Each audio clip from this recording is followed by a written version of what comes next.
Hey, ¿qué tal? Aquí estamos de nuevo, una vez más en tu programa Energía y Sociedad. Nico Medicine, quien te habla, te da la bienvenida. Hoy me acompaña mi compañero, el ingeniero Juan de Dios. Juan. Sí, es un placer estar con usted una vez más, compartir con el pueblo dominicano en nuestro programa Energía y Sociedad. Eh, bueno, hay muchas informaciones, muchas cosas que hablar y hoy tenemos al doctor que nos puede hablar sobre los estudios que se hicieron sobre la calidad de aire. Creo que Sí, tú ibas a hablar de eso, sí, vamos a hablar de de Punta eso. Catalina. Sí, vamos a hablar de eso en un momento. Antes, sería bueno hacer mención al tema del aumento de la tarifa eléctrica, Sí. que no ha caído bien. Por lo menos porque ven- se viene aumentando la tarifa eléctrica desde el final del año pasado, octubre o noviembre, fue el primer aumento. Se están agarrando en el tema del pacto eléctrico para aumentar la tarifa. Pero fíjense, lo único para lo que ha servido el pacto eléctrico hasta ahora es para aumentar la tarifa eléctrica desde el año pasado. Parece que ese es el único punto que tiene el pacto eléctrico. Yo le llamo pacto porque hasta ahora no vemos ningún beneficio para nosotros los usuarios. Bien, entonces son varios puntos, pero el único que son eficientes en cumplirlo es en el aumento de la tarifa eléctrica. Lo único que hacen. Entonces, ahora han anunciado un 9% de aumento. Prepárense que para la factura de ahora, de final de julio, 9% más. Es decir, que si pagaba 1,000 pesos, va a pagar 90 pesos de más solo por el aumento. Entonces, no hacen otras cosas que sí contempla el pacto eléctrico. Por ejemplo, la reducción de las pérdidas, hacer más eficientes las EDE, que cada vez van peor. Van peor. Ahí los tres que están ahí podrán hablar muy bonito, pero están haciendo pocas cosas en favor de la sede. Bien, porque las pérdidas, comparándolas con años anteriores, siguen igual o peor. Entonces, el pacto eléctrico solo lo usan para aumentar la tarifa eléctrica. Es cierto, alguien puede decir, no, que todo está aumentando. Es cierto que la situación internacional, la inflación y esos detalles hacen que todo aumente, pero hay decisiones que pueden ser incluso políticas. ¿Qué tú dices, Juan? ¿Tú crees que el aumento puede tener una decisión política? Bueno, yo pienso que tienen que ser decisiones que benefician la mayoría de los empresarios, porque ustedes saben que las plantas del país eléctricas son de los empresarios. Entonces el gobierno, al parecer, a través de la distribuidora, está aumentando a través de las presiones que le hacen los dueños de la planta. Ahora, el gobierno no debe caer en eso, porque ¿a quién impacta de manera negativa ese aumento? Es la inmensa mayoría. Usted no puede ir a gobernar por un grupito. Entonces, en medio de crisis, yo no creo que deberían aumentar. Yo creo que el gobierno debió mantener la política de austeridad, es decir, congelar los precios. Bueno, como hizo con el tema de los combustibles, ¿verdad? Correcto. Por lo Porque menos hasta un momento. es que correcto, es que puede ser que cuando ya hay una apertura económica, ya no hay inflación, el mundo coge su curso, usted puede aumentar. Estamos en pleno empleo, va a haber mucha gente trabajando, tal vez un aumento salarial equitativo, y eso podría ayudar que el gobierno vaya aumentando paulatinamente tanto el combustible y también la tarifa eléctrica. Porque es verdad que hay que aumentar la tarifa eléctrica porque aumentan los combustibles, aumentan tanto el carbón, el gas natural y también el petróleo. Y no hay un precio fijo, sino que ahí se firmó un acuerdo y a través de ese acuerdo hay que cumplirlo. Porque lo que mucha gente entendía que el pacto eléctrico debió firmarse, pero debió aprovecharse, beneficiarse la inmensa mayoría de los dominicanos, y al parecer no fue así. Al parecer fue un pacto eléctrico que se firmó solamente para beneficiar a los empresarios. Sí, no es. Y el asunto es que si tuviéramos un servicio de calidad de energía eléctrica, uno por lo menos dijera, bueno, por lo menos están dando un buen servicio, pero un buen servicio, apagones, por lo menos en los Alcarrizos. Yo hablo por mi experiencia en los Alcarrizos. Cada quien puede compartir su opinión de dónde vive, si se va o no se va la luz. Apagones, no solo eso, ya he hablado de eso en otro momento, porque en algún punto pasado llegué a medir mala calidad en el sentido de voltaje y frecuencia. Es decir, entonces están aumentando la tarifa para dar un servicio malo. Las pérdidas no la corrigen. En Edesur, que es la zona la EDE que me corresponde a mí por Vinos Alcarrizo, duran hasta meses para colocar, oye, una instalación para aire acondicionado 220, o ya sea que no tienen cable, o ya sea que no tienen contadores, o ya sea por negligencia, o ya sea por lo que sea, pero le digo porque tengo un caso ahora mismo con la tía mía en Los Americanos, ahí en los Alcarrizos, para que vayan a sur, que hay una oficina cerca ahí de Los Americanos, en la calle del Subcentro 2. Tengo una tía mía que vino de Estados Unidos, desde que vino hace 2 meses, solicitó una línea 220, hace 2 meses, no se la han puesto. Cada vez que va o llama, un cuento, una historia, pero no se la han puesto. Entonces, ese es el servicio que dan. Por poner un caso, si tuviéramos la oportunidad de abrir mi teléfono, escucháramos gente que también más casos. Entonces, la tarifa eléctrica, realmente los que más están sintiendo el aumento son aquellos que consumían de 0 a 200 kilovatios hora, que estaban subsidiados por el subsidio cruzado que existía, que lo están desmontando ahora.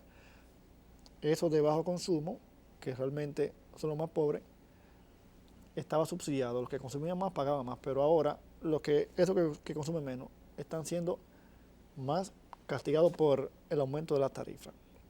Pero bueno, este comentario, bueno, tomarlo en cuenta.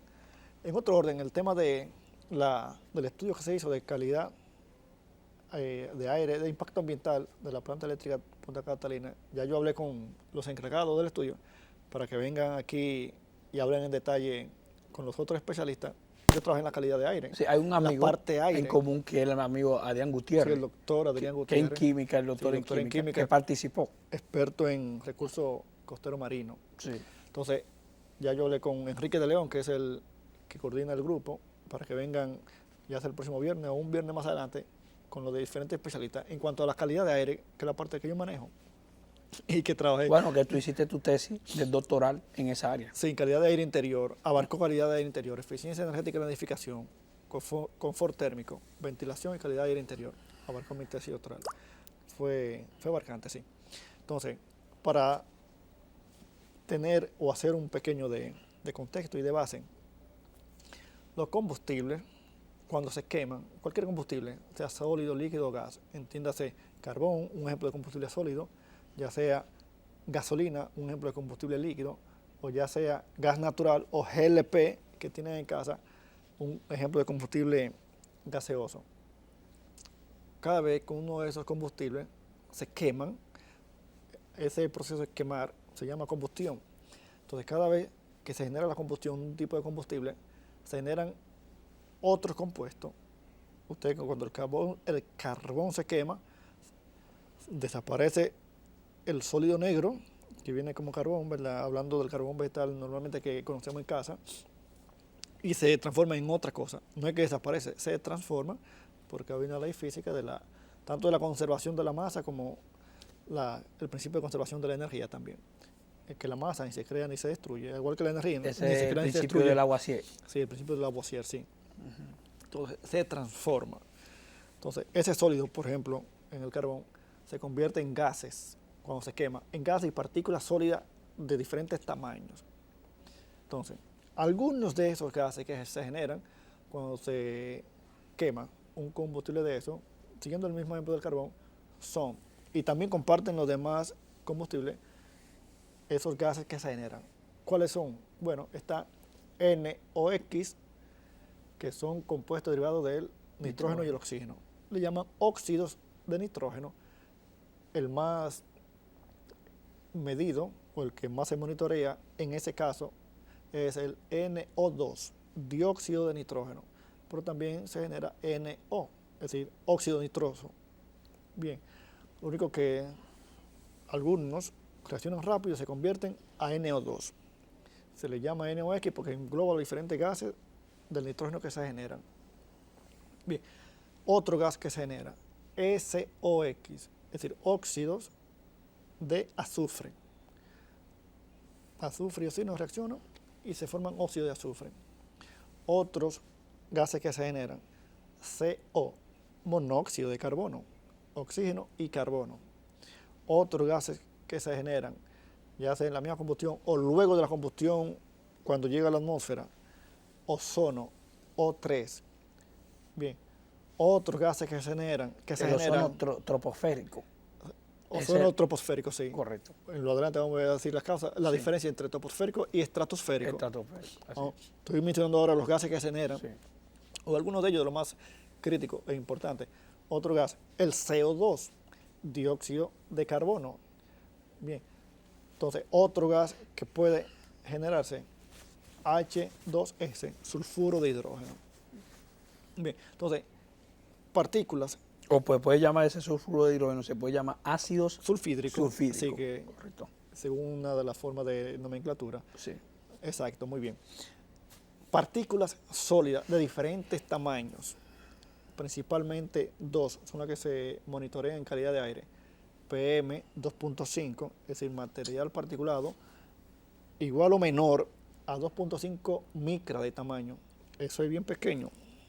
Bien, PM 10 micra, partícula igual o menor a 10 micra, micrómetro, el tamaño, pequeña, partículas pequeñas.